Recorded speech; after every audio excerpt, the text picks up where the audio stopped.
Inilang drug pusher napatay dihang misukol sa SWAT, human gialarma nga armado. Mga linikit nga marijuana nakuha gikan sa inilang nga drug pusher. Pusher sa Pardo nadakpan pinaagi sa usa ka search warrant. Mikabat og kapin 4.8 million pesos nga drugas ang nasakmit ug 71 ka tawo na pasakaan og sumbong sa usa ka semana nga anti-drug operation sa kapulisan sa lalawigan. Mga beauty queens gamiton sa kapulisan alang sa pakigpatok sa gidili nga drugas.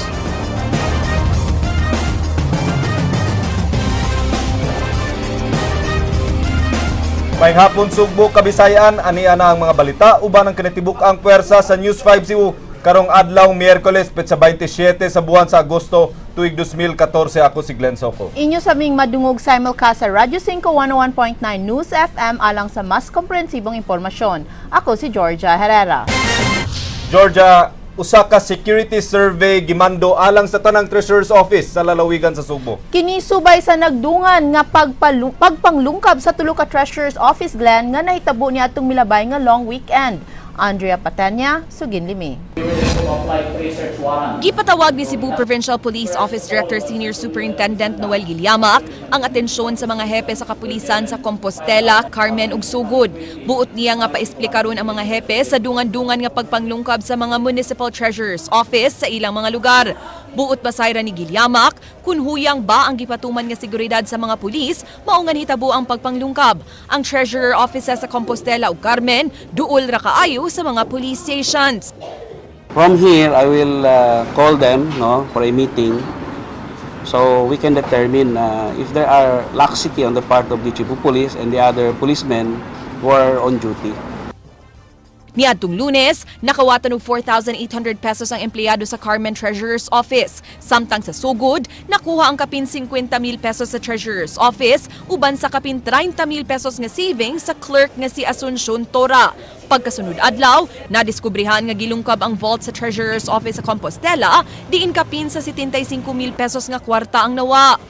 Nitawag ko sa uban yung mga lungsod niya sa among gitanaw kanang pari-pariho ba ang modo sa mga suspect. So far, mo ang gamit.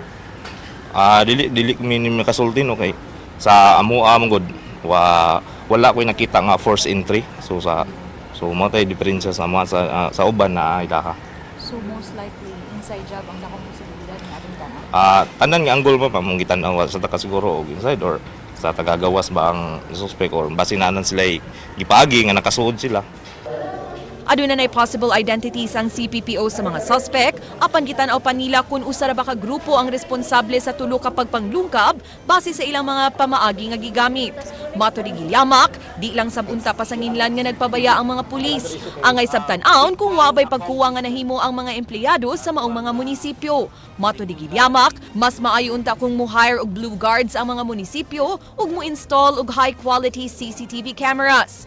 Employees also should have responsibility also over the money, diba? Because that is their personal responsibility. We would like to know also if they are negligent also in putting that big amount of money, that will be part of the investigation.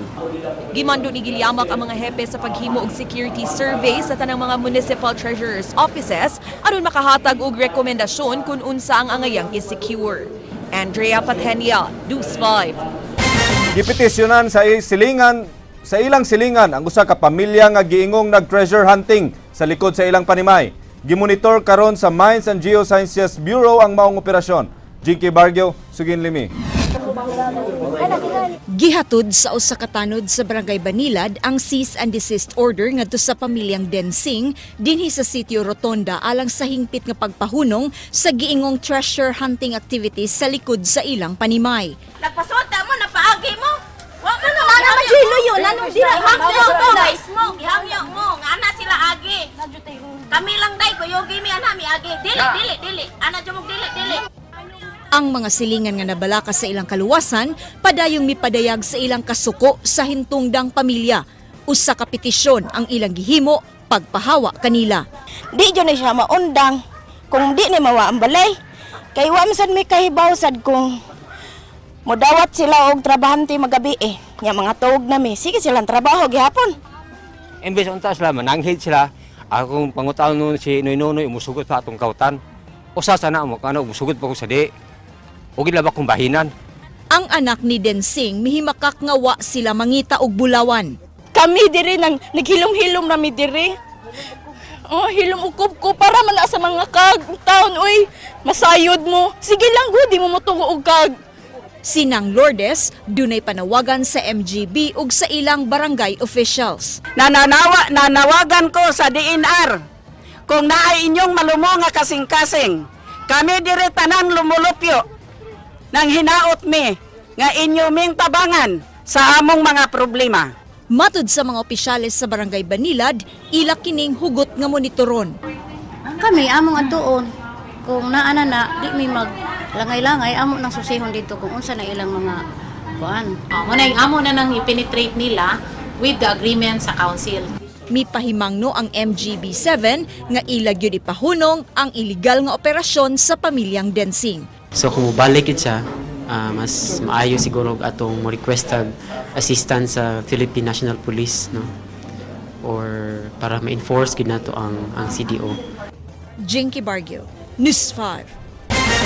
Gipahibaw sa Regional Epidemiology and Surveillance Unit nga di angay mabalaka ang publiko sa gikatahong pagkamatay sa usa ka lalaki gumikan sa sakit nga meningococemia. King Perez, Suginlimi. Actually, dili gyud kinahanglan magpanik or mahadlok ang mga tao, but importante nga vigilant lang gyud kay dili lang kay sa meningo, no, bisan sa unsa nga mga sakit pwede mo guna mo set in kung pabaya ta.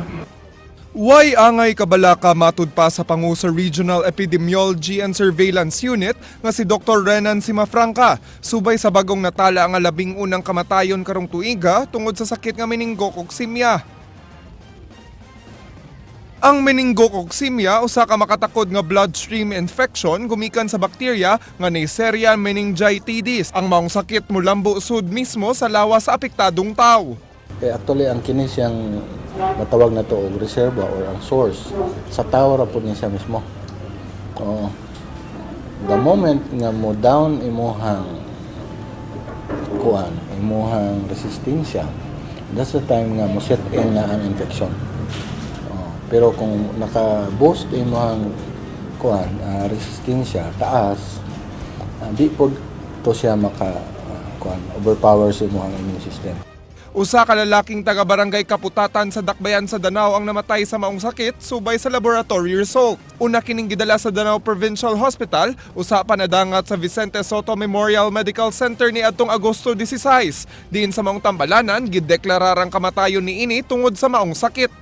Gawas sa biktima, matud ni Simafranca, nga wanay laing natala nga gisuspetsahan sa maong sakit sa pagkakaron. Giangko ni ini nga unang gidudahan ang natakdan nga sepulturero nga mo'y nilubong sa namatay. Apan naklaro nga viral ang sakit ni ini nga giobserbaran sa VSMMC. Coincidental lang to bang pagka matawag na to exposure kay siya may sepulturero. SOP sa hospital kung gipresyon na siya nga communicable na siya na pasyente nga namatay, isil gina ang coffin. Tungod kay walay travel history ang nagkasakit og meningococemia dito sa Dakbayan sa Danao, gisuta karon sa health office sa maong Dakbayan ug sa Regional Epidemiology and Surveillance Unit kung kinsa og asa ang source sa maong sakit. Tambag sa pangu sa reso nga magpatanaw dayon sa doktor kung galing aduna kay simptomas sa maong sakit. Lanat na ang motor and sensory functions niya naapektuhan na, maluya siya, ang uban gani magrabihan, murag magkumatos. Pero ang matawag na itong unique sa uban nga mga sakit, kanang naay manggawas nga murag ng libagha nga dark red, antod mulago mamurag bunog, nya mulapad na mukatay na sa lawas. King Perez, News 5. Naug daw ang usa ka panimay samtang nakan-an sa kayo ang duha ka kasikbit nga balay sa sunog nga miulbo kagabi sa may barangay Calamba. Ryan Sorote, Suginlimi. Wa na makadako ang sunog sa tubagang bahin sa Sabang sa Calamba pasado alas 9 kagabi, humandali na karesponde ang mga bombero. Apan, naugdaw gyud ang usa ka panimay ug nakanan sa kayo ang duha ka balay.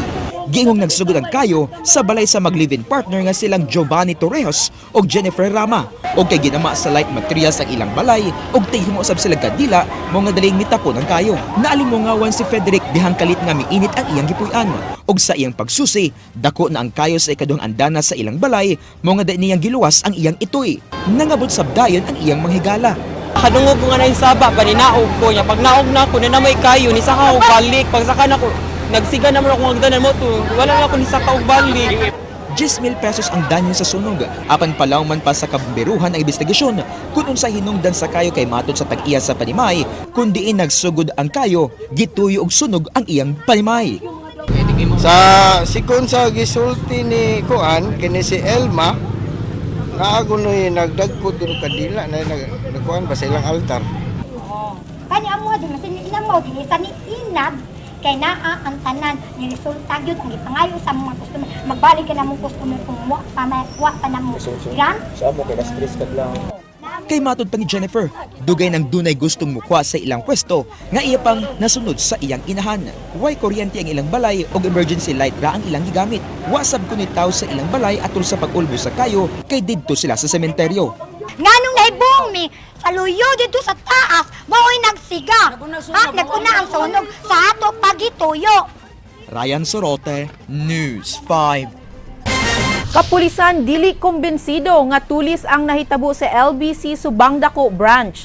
Ilang gipangayo ang mga kopya sa video sa mga security cameras sa branches nga gipang tulis. Andrea Patenya, Suginlimi. Blanco gihapon ang Mandaue City Police Office sa identity sa duha ka suspect nga nakada sa 15,000 pesos sa giingon nga pagtuli sa LBC Subang Dako branch kagahapon. Lakip usab nga nakuha ang 300 pesos nga personal nga kwarta ug cellphone sa teller nga si Sheena Uy. Mato ni Superintendent Crisaleo Tolentino, ang Deputy City Director for Operations sa MCPO, naglibog pa sila kung matawag ba gyud nga tulis ang maong hitabo. Wa makakita ang teller nga si Queenie Diaz nga dunay bitbit nga armas ang mga suspect atul sa giingon nga pagpanulis. Tungod kay wa nag-function ang CCTV camera sa maong LBC branch kagahapon, mi-request ang MCPO sa kopya sa video sa tanan nilang branch nga gipang tulis. Buot nila nga masuta kung maura ba gihapon ang mga suspect. Ikaunom na kini nga nahitabo sa LBC branches karong tuiga, samtang kini ang ikatulong higayon alang sa LBC Subang Dako sukad sa pag-open sa maong branch. We are trying to retrieve mga CCTV camera sa ubang mga LBC branches basin og naay connection as to the suspect kaning sa nahitabo sa Subang Dako. So naka-start na mo sir og tuwa from other branches? Lately nagpadatag tawa pa ko ba og unsay resulta but muna usa sa atong mga actions. Gisusi usab sa kapulisan ang posibilidad nga usa ka inside job ang nahitabo. Ilang gipaubos sa background check tanang mga empleyado. Nasayran nga reliever ra ang teller nga si Queenie Diaz kagahapon, samtang si Sheena Uy nigawas atul sa pagkahitabo sa krimen aron mopalit og sudan. Gimanduan ni Police Regional Office 7 Regional Director Prudential Tom Banyas ang mga city director sa pakigpung uban sa LBC management. Buot niya nga matambagan ang kumpanya kung unsaon pagpahugot sa ilang seguridad. Bisan og kadaghan na nga natulis, wa gihapoy gwardya ang mga LBC branches sa Sugbo.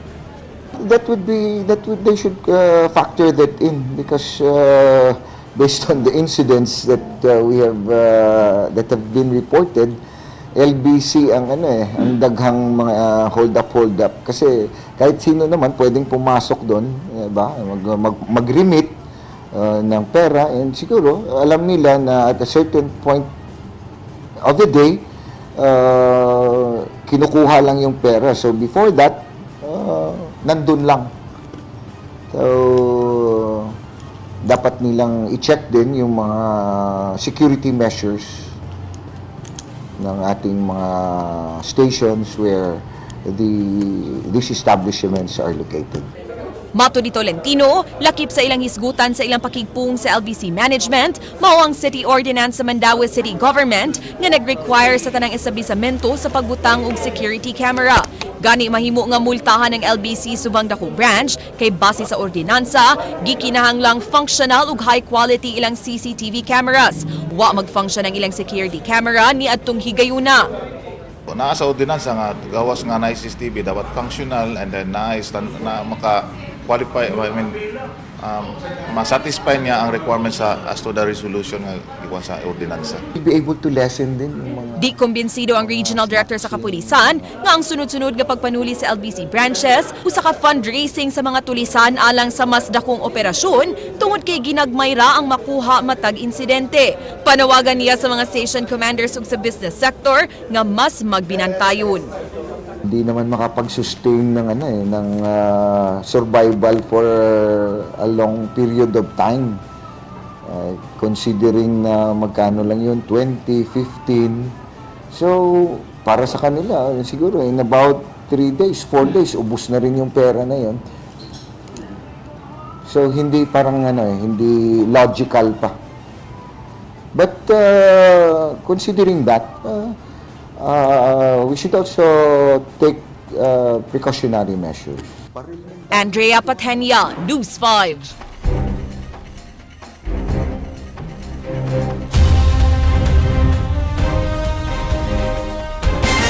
Hapit wa madayon ang pag-serve sa search warrant alang sa gilang drug pusher sa barangay Kinasangan.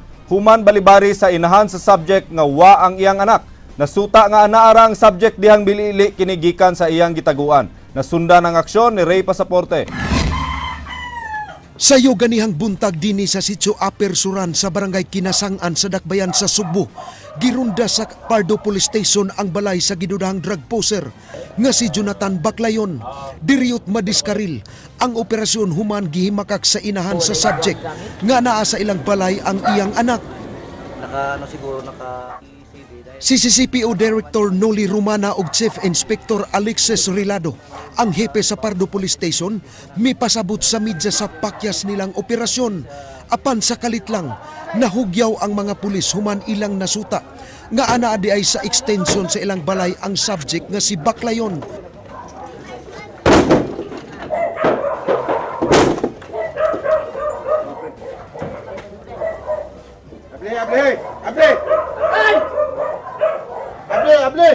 Kini na nga eksena ang among nasaksihan nga nahisama og anaa sa pelikula. Milampos pagsur ang usa ka pulis. Unang nakita kining babae nga nagyaka sa pultahan kinsa giilang kapuyo ni Baclayon. Asoy sa kapulisan nga nasakpan nila si Baclayon human kini milili sa trapal. Sa ibabaw nga bahin diin siya mikatkat ug nitago. Pero nga nilimod mga sa mga pulis. Anak ko na nako nya kuyawan man ko day. Isa mo sa kininyo ng bahin, anak ko na nako. Yawa ko na ilabot. Ano ang pagbahin mo na? Ano nga kong anak eh. Parang babuhay siya day. Yawa ko na katma. Huwag inilabot pati anak day. Huwag inilabot ako anak ko. Live-in partner na. Muntik na makatakas sa atin because of the denial ng mga kamag-anak niya dito. So, nakita natin yung mga ebidensya nandito. Mahigit more or less 120,000 worth of shabu. He is a level 3 drug pusher at common knowledge dito sa area. That's why na-prioritize natin na mahuli ito. Dala ang search warrant nga giluwatan ni Judge Soliver Peras. Gisiksik sa kapulisan ang kwarto ni Baclayon ug nakit-an kining duha ka bulto. 30 ka gagmay sa gituhang shabu. Timbangan para pernalya ug kining mga sinsilyo. Para nanoktok man. Natuog pa mago. Dayon. Kuan gino. Lain man ang tuktok, kusog naman lain na. So dayon. Dili na ko. Police man din. Pero yung yung kalibin partner niya is allegedly the sister of the late Tata Negro. And we're still verifying because of the report that she has a pending warrant of arrest. But I think that remains to be validated. But we are positive about that. Warrant of arrest for ano, sir? Illegal drugs also. Butyag ni Rilado, ilang gitis bay duha ka semana na ang nakalabay si Baklayon. Hinungdan, ngawa sila mutuo sa gitugan sa inahan ni ini. Si Baklayon mihimakak sa pasangil ug iyang giduot ang iyang kapuyo nga mao'y nagnegosyo. Wala ko labot ang ikan. Living partner ako. Living partner ako. Wala ko ulit. Among sa ito pa, katoy mong living partner mo igada sa panani. Negosyo, dili ikaw. Dili mo na ako yung sapi sa piso, kaon na ako ng taan. Pero bago sa may nag-uli, lunis mo yung nag-uli, kabuwag mo. Gusto na ko mawa siya ba? Tinoo, Juroy. Tinoo. So, doon na kay standing warrant of arrest? Drugs gyapon? Pero mangutana lang ko, igsuon mong anhing tata, negro? Ikon sa mamong tata? Duwa ka kailan? Pero dili ni tinuod nga imo kaning siya po. Kasuhan og obstruction of justice ang inahan ni Baklayon. Samtang buhian ra ang igsuon ni ini Human Masayri nga nalisuan kini sa iyang maayong pangisip gumikan sa pagsuyop og syabu. Rey Pasaporte, News 5. Way nagpositibo sa gipahigayong surprise drug test kagahapon sa mga empleyado sa Kapitolyo. Apan dunay 11 ka empleyado nga wa ma-drug test. King Perez, Sugin Limi.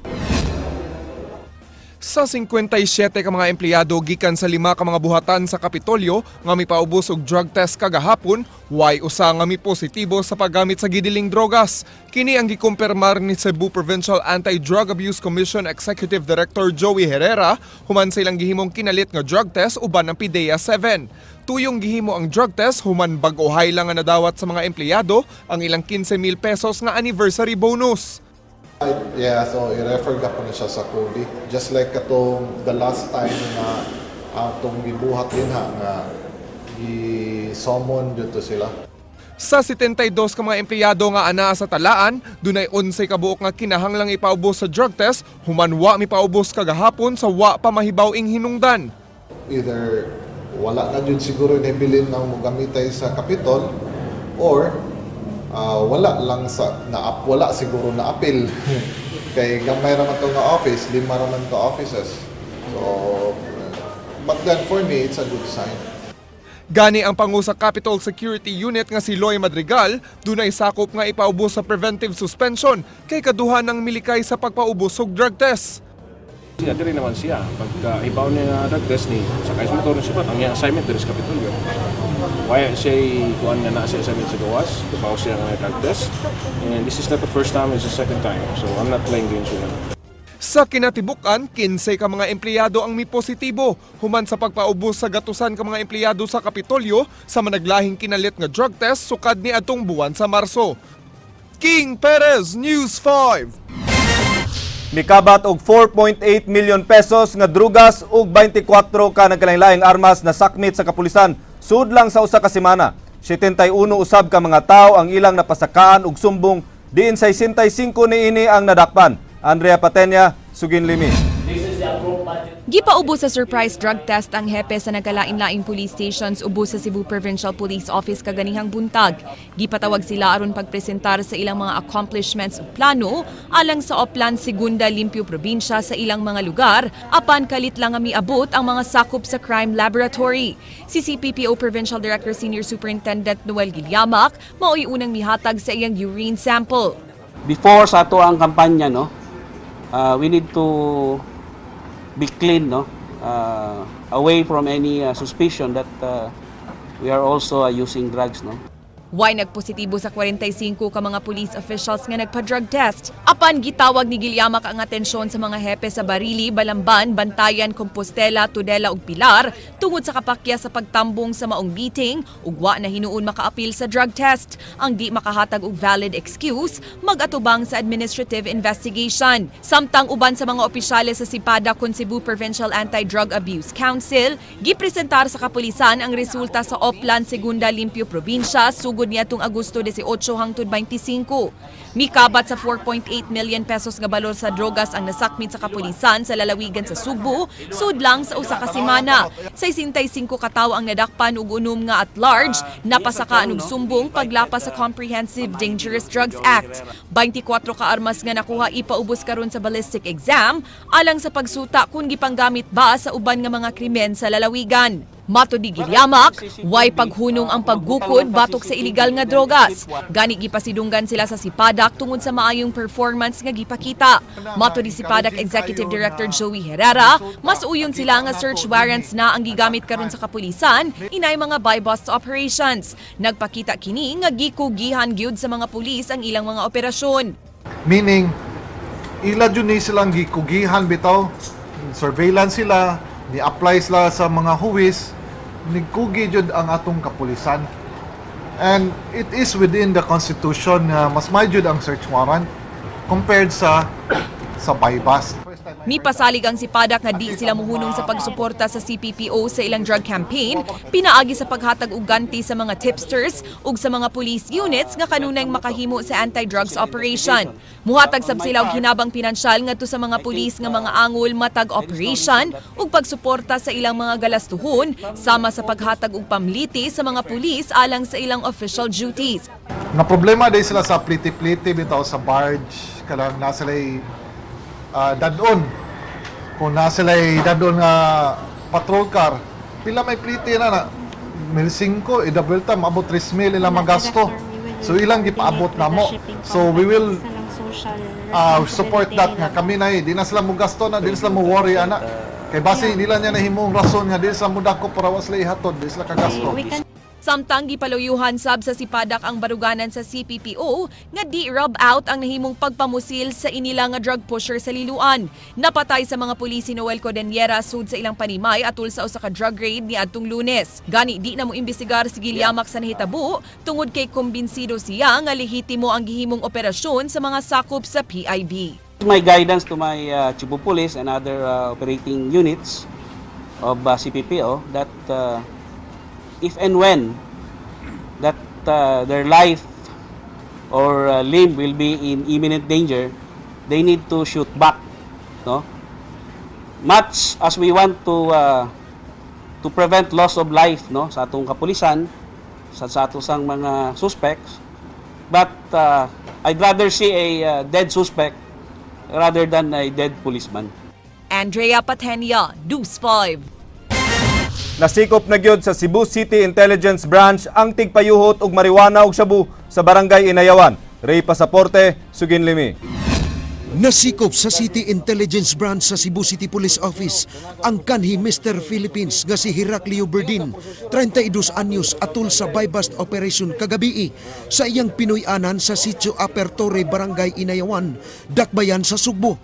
Mga linikit nga marijuana nga mukabat sa 1,000 ug 1,200 ang nakuha gikan sa dinakpan, kini base sa tukog nga nakuha apil sa kapulisan.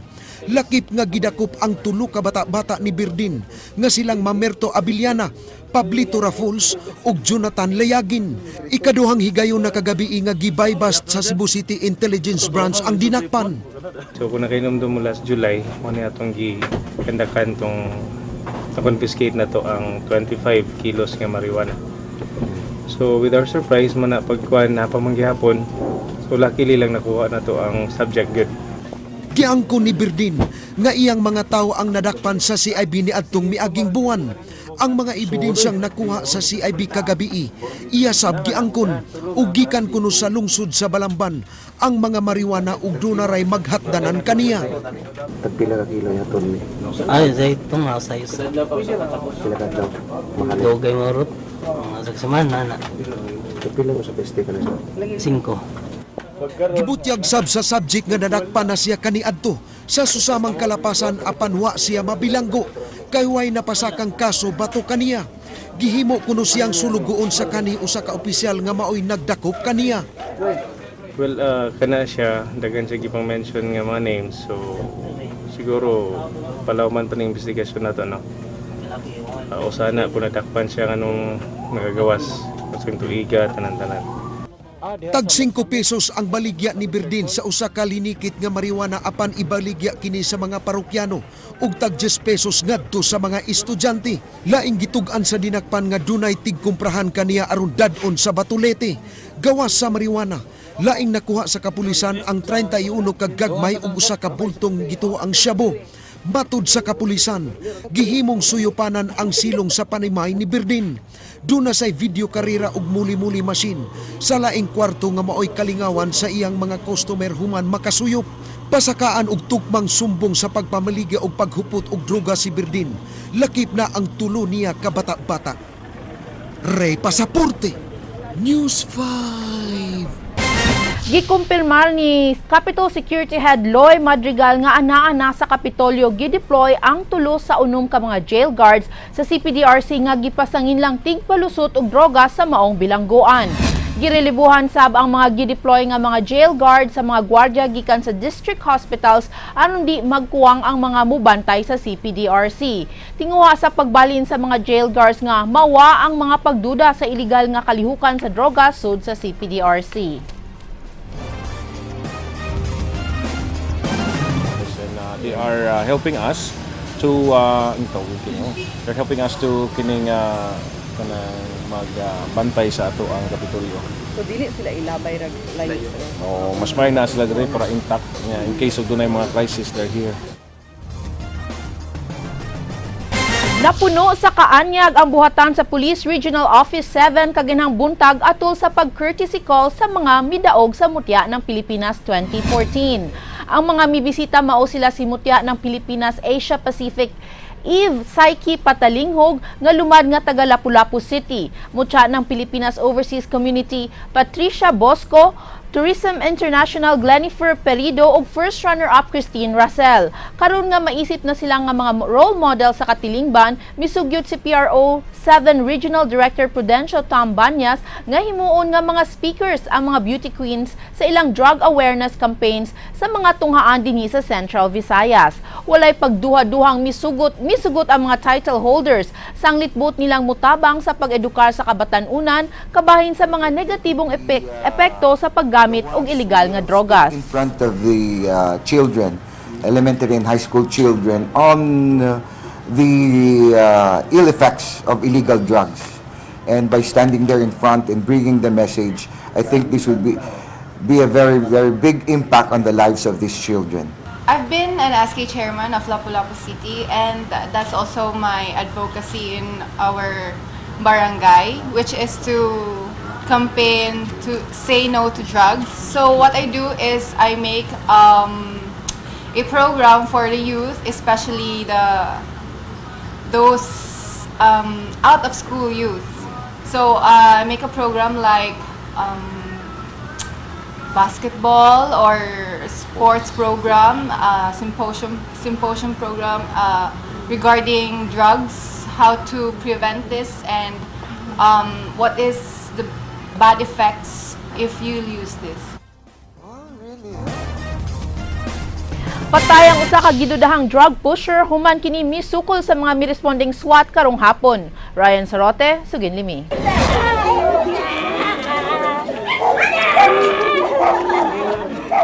Puwerteng nakahilak ang inahan sa gingong notadong drug pusher sa sitio Manga, Bargaytisa nga napatay sa mga sakop sa Special Weapons and Tactics sa dakbayan sa Sugbo karong hapon. Ang namatay si Alvin Parva, 32 anyos, usa ka level 2 drug pusher nga taud-taud nang naglihok sa lugar. Misong sa lugar ang SWAT gumikan sa gialarmang armadong tao nga nasigpatan sa dapit. Pag-abot sa SWAT, nagdinaganay ang mga residente nga nagtari. Lakip nga midagan ang gialarmang armadong tao. Gigukod sa SWAT ang subject nga mitago sa balay sa iyang higala. Moto, buong ko na may gabuto-buto, nagyawan na sa ko moto. Nililikos bintanan ni na may nga SWAT ni lusot ko dito sa diha. Nagunitan sa SWAT ang suspect nga may resulta sa pagnilayugay, hangtod nga nakasud sa balay og namusil. Way nabuhat ang mga pulis kundi ang pagbalos, mao nga namatay ang suspect og na-recover gikan ini ang 38 nga revolver. So we have no choice but to return file. Oh, return file, wala na mo. Amo siyang neutralize na mo. Okay, kami say murag nas delikado. Nasuta sa kapulisan nga dunay nag-ung-ung nga warrant of arrest ang suspect. Ang namatay mao gitumbok ang tig-supply og droga sa dapit nga dugay na usab nga na monitor o gireklamo sa barangay. Mana nakuha nato nga na siya existing warrant and then appeal siya sa atong watchlist na. Unya daghan kaayo taong naangin aning maong bisyuha. No dili ilalim kung inyo sa mga anak, inyong mga apo mooy magumon ini drogas, grabe kay problema. No una akong awhag nga pamahawa ng mustisya.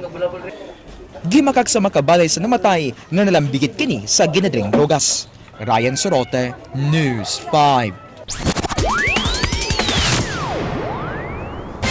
Gikiha na sa Cebu Provincial Anti-Illegal Fishing Task Force ang mga pahinante sa pump boat nga nagkarga og mga budyong niadtong Domingo. King Perez, Suginlimi. Hingpit nang napasakaan og kaso sa Cebu Provincial Anti-Illegal Fishing Task Force ang napo ka mga pahinante lakip ng 16 anyos nga nagkarga og mga endangered helmet shells o budyong nga gikan sa Masbate. Kahinumduman nga nasakmit sa task force ang 724 ka mga budyong dito sa Pantalan sa Maya, Bantayan ni adtong Domingo.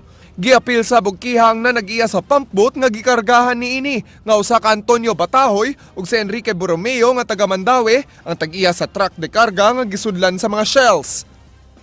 At large sa tiliya. Di-file po na itong materiya at large lang. Matud pa sa mga pahinante nga wa sila masayod nga gidili ang ilang mga kinarga. Asoy sa igsuon sa nanag-iya sa pump boat kinsa mo'y nangu sa mga pahinante nga gisuhulan og tag 500 pesos ang nagkarga sa mga budyong.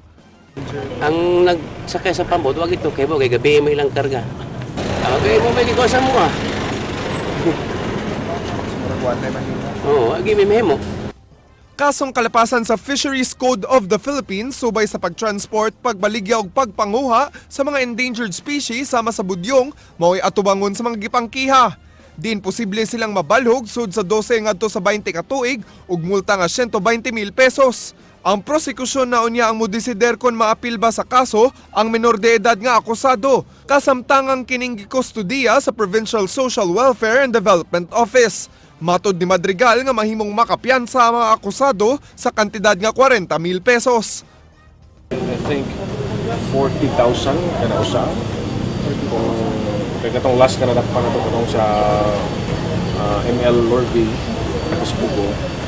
Mao sa to is 40,000 yung mga cash ban. King Perez, News 5. Running priest ug environmentalist nga si Father Robert Reyes midagan paingon sa Archbishop's Palace aron mangayog suporta kang Arsobispo Jose Palma bahin sa karaang punuan sa Habagatang Sugbo. Nasundan ang aksyon ni Jinky Bargio. Gikan sa Capitol Ground sa yung midagan kaganyang buntag ang inila nga running priest nga si Father Robert Reyes padung sa Archbishop's Palace. Kuyog niya ang laing upat ka mga mountaineers nga dunay bit-bit nga placards nga dunay mensahe nga pagpanalipod sa kinaiyahan. Tuyo ni Reyes ang pag-apilar kang Cebu Archbishop Jose Palma nga tabangan siyang panalipdan ang mga punuan sa Naga ug San Fernando nga namiligrong putlon sa DENR ug DPWH. Sa iyang pag-abot, wa si Palma ug bugtong si Father Mar Balili ang miatubang kaniya ug mausay midawat sa suwat ni Reyes. Don't get me wrong, my fellow Filipinos, my good friends Cebuanos. I'm not here to create controversy. We can do this peacefully. Si Reyes dunay dala nga tulo ka igtatanom nga punuan sa Nara nga iyang tawagon og Archbishop Jose Palma trees. Iya kining itanom sa Naga sa dapit diin giputol ang mga punuan sa nakalabayng mga semana. Si Father Reyes nagtuo nga dili pabor si Palma nga putlon ang mga century-old trees. Posible matud pa nga na-misquote lang ang arsobispo. In told media, Archbishop Palma is for the cutting of trees. I'm definitely sure he is not for the cutting of trees. He is for the pruning of trees, of all the branches that are hazardous. Auhag sa running priest nga paminawon siya ug ang grupong National Coalition to Save Trees bahin sa ilang kausa. Symbolic appeal to him, Bishop, the church instead of cutting should plant. Instead of killing, should protect life. A very simple message. Jinky Bargio, News 5. Gihatagan og 20 kaadlaw nga suspension ang probe team aron di una ipadayon ang demolisyon sa Barangay Camagayan apan posibleng di kini tumano ni Mayor Michael Rama kinsa mo'y nagmando sa maong demolisyon. Leslie Caminade Vistil, Suginlimi. Human sa taas nga diskusyon sa konseho kalabot sa pagdemolish sa mga namuyo sa city center sa may barangay Camagayan, nauyuna nila nga moduso og resolusyon nga magsuspenso una aron hatagan og 20 ka adlaw nga makaesplikar ang pangu sa probe nga si Raquel Arce. Kini aron madungog ang habig niini ug mapasabot sa konseho ang planong pagpanindot sa dapit. Gani gipakita ni Mayor Michael Rama ang iyang plano sa lugar nga i-demolish. Now, that is the whole property from Mungkira. Susiho ni Rama ang 20 days extension kung iya ba kining paboran. Tanaw sa nako kay kanang request granted or di granted man na. Mamana siya. When you request either you grant or not grant, then I go to the ground. Ang legal counsel sa mga apektado sa demolisyon nga si Attorney Benjamin Militar miapilar sa konseho ug nangayog tabang kay dugay na kuno kaayong namuyo sa dapit ang mga apektadong residente. One of the first things that should have been done was to delineate the actual area. I want to emphasize there is no court order yet, and then the city has proceeded to, in fact, destroy and demolish. Now, Leslie Caminade Vistil, News 5. Barangay Councilors League of the Philippines Cebu City Chapter miluwat og manifesto pagsuporta kang Cebu City Mayor Michael Rama nga makabaligya na sang mga luna sa South Road properties. Ryan Sorote, Sugin Limi. Miluwat og manifesto ang Barangay Councilors League of the Philippines Cebu City Chapter agig pagsuporta kang Mayor Michael Rama nga makabaligya sa mga luna sa South Road properties diin pirmado kini sa 16 ka mga opisyalis sa mong grupo og igo na kining representasyon sa kapin 500 ka masakop ni ini. Matud ni BCLP Cebu City Chapter President Attorney Raymond Garcia, ilang kagulingong inisyatiba ang pagluwat sa maong manifesto. We believe that it is very beneficial to the city because kung inyo nang huna-unaon, it will generate at least 12 billion in revenues for the sale. And not only that, we estimate that it can also generate about 1.3 billion in real property tax and also business taxes. Giklaro hinon sa BCLP Cebu City Chapter nga sagad sa ilang mga sakop anaa sa Team Rama. Ilan nagipanglantawan ang posibleng pagsupak sa pipila sa ilang mga membro nga ubos sa Bando Osmeña Pundo Kauswagan ni Tomas Osmeña. Malaumon sila nga ilang makombenser ang minority nga mosuporta sa ilang manifesto tungod sa panginahanglan sa dakbayan nga makabayad sa utang sa SRP. In the meantime, all of these problems of the city, maghuwat ta og another 3, 4, 5 years. So, for us, for BCLP, it is the right time to do it now.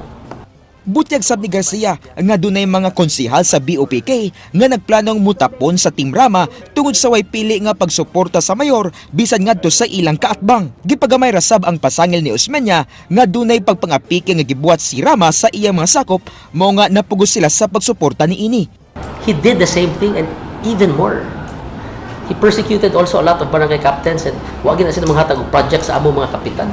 It would not be too difficult to go into it, especially if ever we would be able to see the availability of funding. Unang nisuporta kang Rama nga makabaligya og luna sa SRP ang upat ka mga konsehal sa dakbayan nga makanisakop sa BOPK uban ang laing 7 ka mga kapitan nga mitapon sa Team Rama. Ryan Sorote, News 5. Naangin sa away sa duha ka kompanya ang publiko gumikan sa issue sa dalan sa Cebu IT Park. Mipasar na ang Cebu City Council nga usa ka public road ang Johnson Street. Leslie Caminade Vistil, Sugin Limi. Buot ni Mayor Michael Rama nga maablihan alang sa publiko ang Johnson Road diha sa Cebu IT Park sa Barangay Apas kay matud padugay na kaayo ang maong dalan. Gani mipasar og ordinansa ang Cebu City Council nga nagdeklara sa maong dalan nga public road bisan og ipanag-iya kini sa Cebu Property Venture Development Corporation. Gusto mo aging ayala dito? Why not? Magmusod mga tao dito? Why not? And if I should not also be too restrictive that kung naamangili element of emergency, security, and safety purposes, then their property should also be accessed, but not molested, not abused, only when exigency occur. Nasayran nga mityabaw ang PhilInvest kay di mosugot ang CPVC nga muhimo sila og access road padung sa Johnson Road. Bugtong nasabutan, mao nga makaagira ang publiko sa maong dalan. Matud sa mayor nga bisan og dunay kasungian ang duha ka kumpanya, di unta apilon ang publiko. With that pronouncement, parties should know already what to do. Because If they will insist fencing, I will destroy it. If they will insist doing something without the permission and granting permission from the city government, I will destroy it. Leslie Caminade Vistil, News 5. Human Life International supak sa paggamit sa kwarta nga nahipo sa Ice Bucket Challenge alang sa stem cell therapy sa mga pasyente. Ang Department of Health mipahimangno nga delikado ang Ice Bucket Challenge alang niadtong adunay respiratory disease. Jinky Bargio, Suginlimi.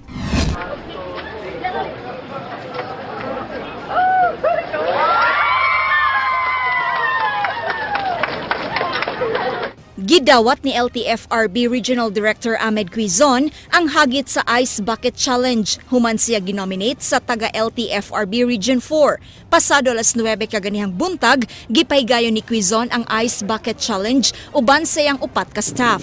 Ang mga staff sa LTFRB 7 nakahipos og $50 nga ilang i-donate sa ALS Association alang niadtong adunay sakit nga amyotrophic lateral sclerosis. Ginominate ni Quizon ang duha ka magsisibya sa Sugbo ug ang ilang labaw sa LTFRB 7 alang sa pagsunod sa iyang gihimo. Mo lang gidapit nato ang ato ang mga higala nga posibleng mohimo sabog so samang aksyon aron makaspread das awareness at the same time, and this is very important, no? Donate before you nominate. Ang Pangulo sa Human Life International Region 7, Dr. Rene Bolicer, miingon nga di siya mudawat sa hagit. Sumala siyang nasayran ang kwarta nga madawat sa ALS Association gigamit alang sa stem cell therapy sa mga pasyente nga adunay sakit nga amyotrophic lateral sclerosis. Ang immoral, it can cause abortion is because mas daghan kuno nga sakit ang pwede matambalan diri gamayra. Ikaduha, limited time up to 10 years, 12 years lang ang magamit ang dugo, whereas this one is unlimited years. So, matod ni Bolicer, makaayo untang stem cell therapy apan libuan ka fetus ang mawad-an sa ilang kinabuhi. Definitely no, knowing already asa pa daw atong kwarta. Dapat by all means at all costs, we should not support a kind of event or challenge nga ma-sacrifice ang kinabag-an labi na ang mga unborn or defenseless babies through early abortion. Ang Department of Health may pahimangno nga di kini ang ngayang buhaton hilabi na ni atong adunay sakit sa respiratory system. However, we would also siguro lang recommend nga ka those who are suffering from upper respiratory infections, katong who are suffering from cough, colds, or the one nga makonsider na to nga nagmasakit, of course they cannot go into that because that is extreme temperature. Ang Metropolitan Cebu Water District miawhag nga likayan ang pag-usik-usik sa tubig pinaagi sa Ice Bucket Challenge hilabi na kay umaabot na ang panahon sa tinghuwaw. We also want to encourage everyone to conserve water by katong gigamit nimo pwede nimo isad ug imo i-recycle. Ang amyotrophic lateral sclerosis usa ka matang sa neuron motor disorder kung pagkawagtang sa nerve supply sa lawas sa tao. Ang matakbuyan sa maong sakit maglisod og lihok sa uban o tanan nga parte sa iyang lawas. Sa Estados Unidos, kapin 5,600 ang madiagnose sa maong sakit matag tuig ug adunay mga 300,000 nga naghambin sa maong sakit. Duha ang mamatay sa matag usa ka gatos ka libo ka tawo matag tuig. Kasagaran niini makasurvive sud sa 39 ka buwan samtang 4% lamang ang makaabot og napulo ka tuig. Kasagaran nga mamatyan sa maong sakit ang respiratory failure sud 3 ngadto sa 5 ka tuig sukad sa pagtakboy.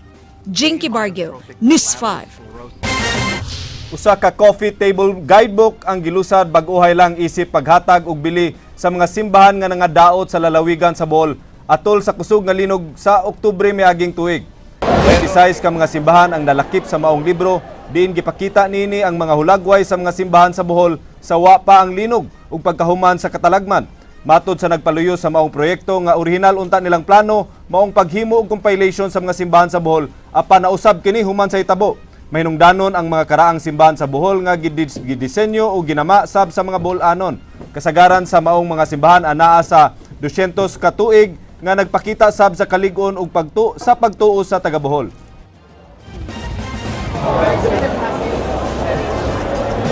From all the churches to only 26 churches that were impacted by the earthquake. Kaya the better man to expose them through this book to the rest of the world. Despite all the destruction, Dahil gihapon yung mga liturgy nila.